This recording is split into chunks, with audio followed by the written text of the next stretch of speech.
Another day, another rally, and excluding China, almost every market in the world is making some form of new high, as the market is content on ensuring the extinction of every single bear. But as the market marches on to my price target of 4,800, are we getting into silly territory? As market readings push into extreme greed, today we are going to discuss big levels ahead, unusual dark pool activity, and what to expect from the Santa Claus rally. Will this breakout continue? Let's talk about it. Hello ladies and gentlemen, my name is Chase. Welcome to the daily recap show where we talk about stocks and the financial markets. Guys, if you like this video, please subscribe, leave a like, let's get into it. And it was another green day for markets. Whatever was red today was probably green yesterday, and whatever was green today was also green yesterday, because all these markets do is go up. Looking at the majors, small caps really were the outperformers. It was just broad-based buying across the entire spectrum of large, medium, and small. And even so, the IWM put up a 2% day, but nothing to scoff at. The S&P 500 and Nasdaq both put up nearly half a percentage point. Still very good returns. And if you're getting half a percentage point yesterday, half a percentage point today, you take those returns every single day of the week. Breadth has really come alive in the past week, and a lot of members are oversold according to the RSI. This is the percentage of S&P 500 constituents with a 14-day RSI greater than 70. Now we can see that the average return after 30% of S&P 500 companies hit a 70 RSI, 1 month on, negative 1.14%, positive only 47% of the time. But looking 12 months on, these stats are very, very positive with a very high hit rate. So this is actually insanely bullish, and it could signal just short-term weakness 1 month ahead, but 3 months on, 6 months on, it's normally much more positive. Now we also got this data from BofA right here, and I'm not going to read all of this, but clients are buying the rally. Retail is chasing. They had the 4th largest equity inflow in their data's history, and yesterday the SPY had the largest inflow ever. It was $20 billion, and this amount of money is not just retail. It's FMS investors, institutional investors, family offices. It's everybody looking at equities right now, looking at the economy right now and saying things are looking good, let's buy stocks. Equities are rallying, and here are some of the stocks that have made new highs. Meta, Netflix, Amazon, Booking Holdings, Hilton. These are all making 52-week highs or new all-time highs. A lot of them are breaking the highs in 2021, 2022. Booking Holdings, 1999. Crazy stuff we're seeing. Hilton, 2013. And it's not just tech, it's discretionary, comms, banks, retail, it's everything. It's such a broad rally, and we're seeing this. Not a single sector today was in the negative. Staples, semiconductors, all the way up to metals and materials, all positives, particularly XME, GDX, regional banks, XLE. And this is really interesting. We've been speaking about this over the last couple of days. Metals, mining, energy, gold miners putting up absolutely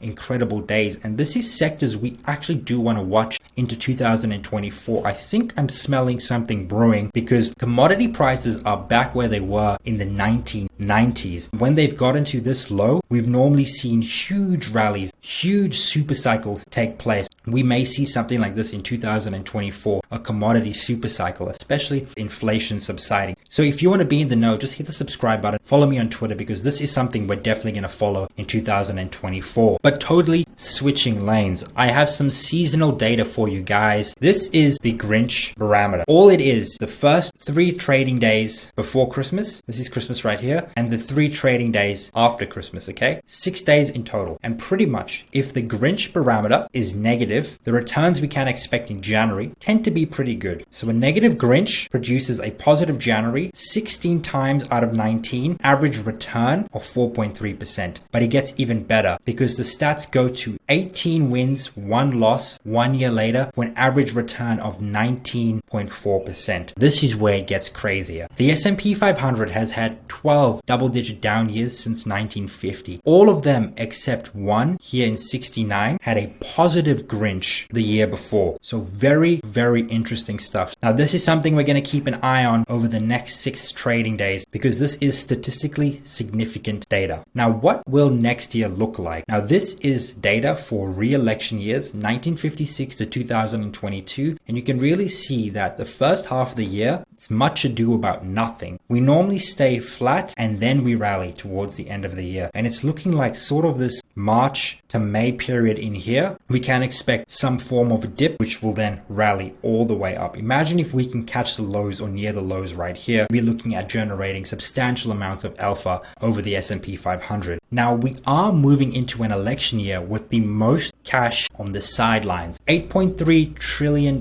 in money market funds, 6.1 of that in the United States. And this is very supportive for equities. This is a tailwind for equities, and investors are going to want to put that cash somewhere. And I think a good place for 2024 is financials. I put this on Twitter. Go ahead and follow me on X, guys. I said the largest margin business for banks is the IPO market. If IPOs make a comeback next year, financial conditions ease, and the economy stays strong, the entire financial sector will outperform in 2024. Here's some tickers for you guys. And I think that's going to bode really well for diversified banks and financial data companies. And we can see that private equity spending has also slumped. They are itching to get back into the game, especially as rates moderate. M&A is also at its lowest rate. Global deal values at its lowest level in a decade. So we have investors sitting with all this cash on the sidelines. We have private equity with all this cash on the sidelines. Rates falling, the economy looking really good. IPO season could be coming up, and it's going to bode really well for financials. That financials have performed really well this year. They have participated, but they're still at reasonably attractive prices. You can get Berkshire Hathaway at a 12 PE. So if rates get cut, IPOs make an uptick, it's going to be really good for financials across the board. And investors also want companies to start deploying cash. Have a look right here. So this is what would you like to see companies do with your free cash flow. We could see that increased capital spending and returning cash to shareholders is still on the lower end, but it is ticking up as improving balance sheets is ticking down. And normally when we saw this last time was about 09, 2010. And you know, from 2009 until 2019, we went on an incredible run in the S&P 500. And if inflation is falling and the economy remains strong, companies will be eager to deploy capital. And the truth is, inflation is falling and the economy is getting into a better environment. Personal income is really, really high. We're sitting at about 3% inflation right now. PCE inflation is falling. Core PCE is falling. This inflation is happening where it matters for the economy because it doesn't mean hyperinflation. And this is a tailwind for the economy next year.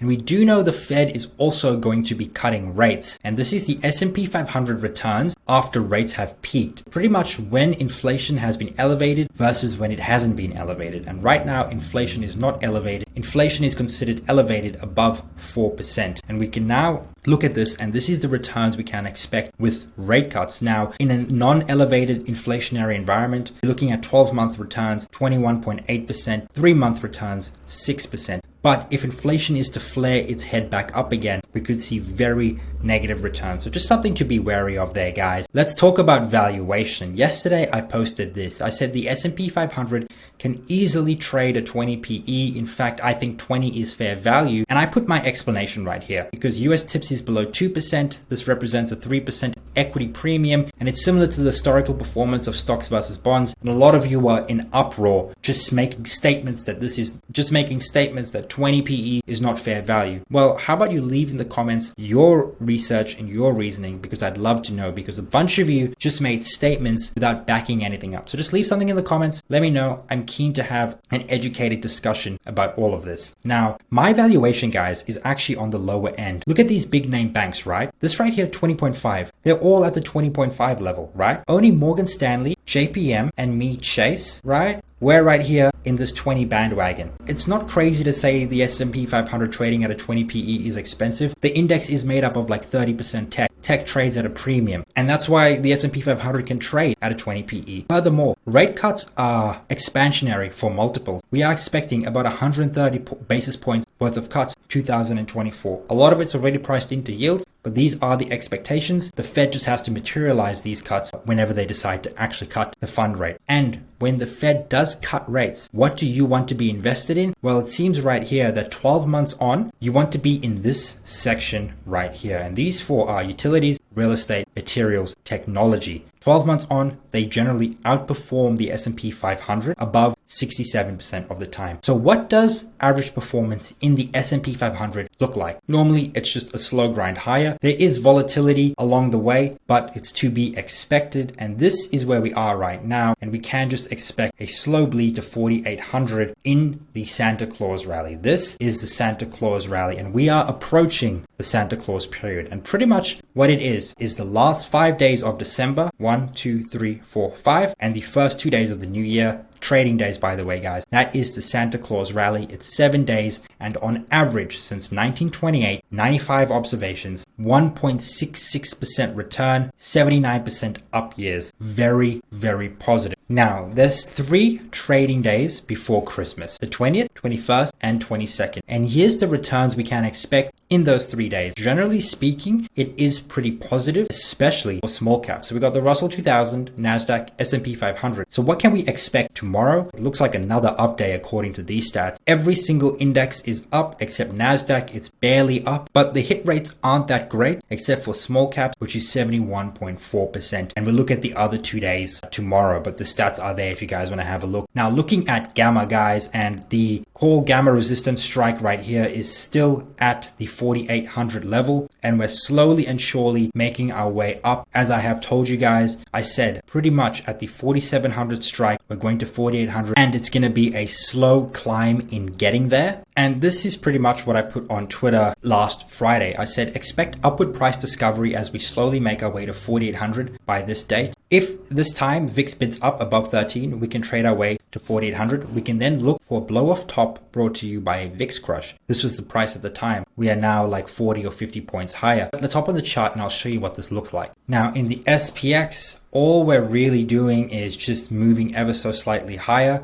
This is very common, and this is very common of a positive gamma environment. In positive gamma, dealers buy dips, sell rips, and we just sort of have this upward price action. And this is exactly what we're seeing right here. Dealers want to get to this 4,800 strike so they can hedge their books. They probably want to do it before Christmas. And this is what we're seeing. Up, down, slowly but surely to the 4,800 strike. Will we get there? Possibly. But I do favor higher price action than lower. Now, for those of you who are new here, my new followers, in October, I said, and you can go check out my videos, late October, I said you want to buy this dip, and we have been long ever since. And the game plan was, if we hit 4,600, we're going to 4,700. If we hit 4,700, we're going to go ahead and hit new all-time highs. And I did make a price target of 48.08. We'll see if we hit it before Christmas. My bet is that we do. But let's look at some more charts. This is the IWM. We're at this key zone right here. We've made 3 touches here, here, and here. What the Russell needs to do, break above and build some support right here, looking for higher price action. And this is the dark pool activity of the Russell, and there's huge volume in this area, this level I've shown you guys. So the Russell really needs to break above. If we can do that, this area is going to hold as support, because all of these guys who are either short are going to cover their trades for break even. Looking at regional banks, I did say that we want to make our way up to the 56 area and consolidate right here. It needs to get some work done, but what the regional banks are doing right now is working off some of these overbought conditions. Looking at the TLT,